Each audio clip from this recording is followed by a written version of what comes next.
Moving swiftly now to sports, here's Charles Aruka. Hi, Charles.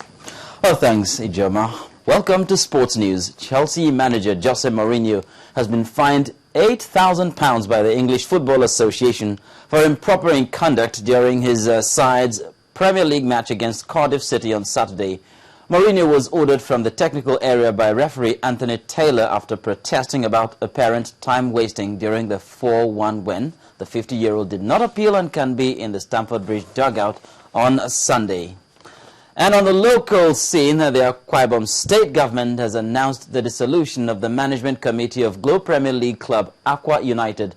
The State's Bureau for Youth and Sports Development also confirmed that the entire team has been disbanded while the technical crew, led by coach Justin Tenge, has been sacked. The government lamented the poor performance of the club in the Nigerian League despite its huge funding. Two internationals now, beginning with the age grade ones. Golden Eaglets coach Manu Garba has predicted his team will beat Iraq tomorrow to qualify for the knockout stage of the FIFA Under-17 World Cup. Garba regretted the absence of Africa Under-17 Championship top scorer Isaac's success, but said there are capable players to replace him. Nigeria will do battle with bottom team Iraq in their last Group F match at the Al Rashid Stadium in Dubai. Meanwhile, Morocco sent a strong message to other round of 16 bound teams at the FIFA Under-17 World Cup with a comprehensive 4-2 victory over Panama in Sharjah that sees the North Africans finish on top of Group C. The result also sends Slovakia from Group A into the round of 16. Groups E and F finish up tomorrow, while the remaining Under-17 sides will regroup over the weekend and prepare for the knockout stages to begin on Monday. And that's it on Sports News Africa. Having a good time there. It's back with Joma for the rest of the news at 10. On the foreign scene now, Kenya's police chief has warned journalists over their coverage of last month's attack on the Westgate shopping centre following reports of looting by soldiers. Here's Cynthia Are with more.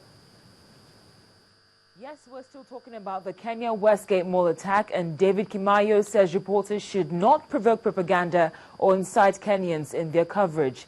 CCTV footage has been leaked on local media, which appears to show soldiers taking items from a supermarket. The army has said the soldiers were only taking water during the siege. At least 67 people, including 6 members of the security forces, were killed after Islamist militants stormed one of Nairobi's biggest shopping centers, staying there for 4 days.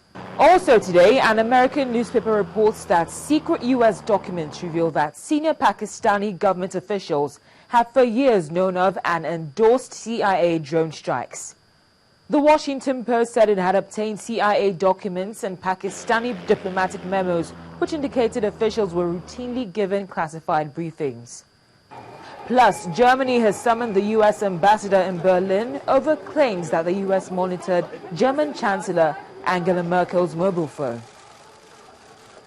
Mrs. Merkel has demanded a complete explanation of the claims, which are threatening to overshadow an EU summit.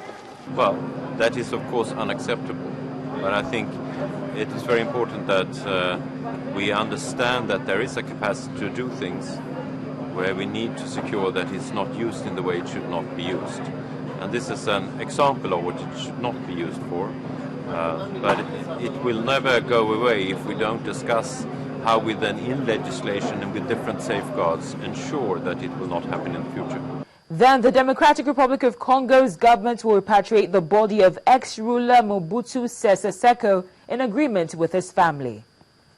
Finally, at least 48 female prisoners have been released by the Syrian government in one of the final stages of a complex 3-way hostage deal. And those are the top stories on the foreign scene. Thanks a lot, Cynthia.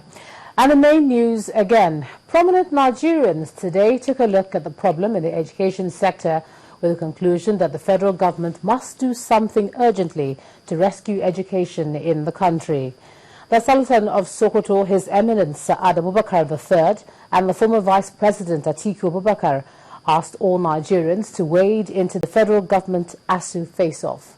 And the Aviation Minister, Ms. Stella Odua, today replied the President's query on her purchase of armoured vehicles by the NCAA. She said in her reply that the money for the car purchase was budgeted for. And that's the news at 10 tonight. Thanks a lot for staying with us. I'm Ijoma Onyato. Do have a good night.